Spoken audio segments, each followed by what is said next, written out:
መብቷን ነው እየጠየቀች ያለችው፣ የባህር በር መብቷን። ለሶስት አስርተ ዓመታት ታፍኖ የኖረውን የኢትዮጵያን የባህር በር ጥያቄ ከቀጠናችን አልፎ ዓለም አቀፍ እውቅና እንዲሰጠው ማድረግ ችሏል። በምን አይነት የውጭ ግንኙነት መርህ ነው ኢትዮጵያን የባህር በር ባለቤት የምታደርጓት?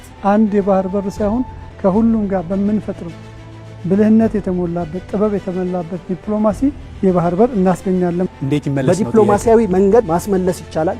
የኛው ስለነበር መጀመሪያው የኢትዮጵያን ብሔራዊ ጥቅምና ፍላጎት በዓለም አቀፍ መድረክ ላይ ይበልጥ ተደማጭና ተጽዕኖ ፈጣሪ የሚያደርግ አማራጭ የዲፕሎማሲ መንገድ ያቀረበላችሁ የትኛው የፖለቲካ ፓርቲ ነው? ህብረ ኢትዮጵያ ዲሞክራሲያዊ ፓርቲ ሰላምን ያስቀደመ አሁንም እንደገናም ሰላምን ያስቀደመ የዲፕሎማሲ መስመርን ይከተላል። ዲፕሎማሲያችንን ከሀገር ውስጥ ሙሉ ከውጭ በሚኖሩ ኢትዮጵያውያን የጋራ አንድነት ላይ የሚቆም አድርጎ መቅረጽ የኢዜማ ዋነኛ የፖሊሲ አቅጣጫ ነው። ነጻነትና እኩልነት ፓርቲ መንግስት ቢሆን የጣምራ ዜግነት ፖሊሲ ይከተላል። የውጭ ግንኙነታችንና ዲፕሎማሲያችን ተጠባቂ ግብ ሀገረ መንግስት ግንባታ ነው ብለን እናምናለን።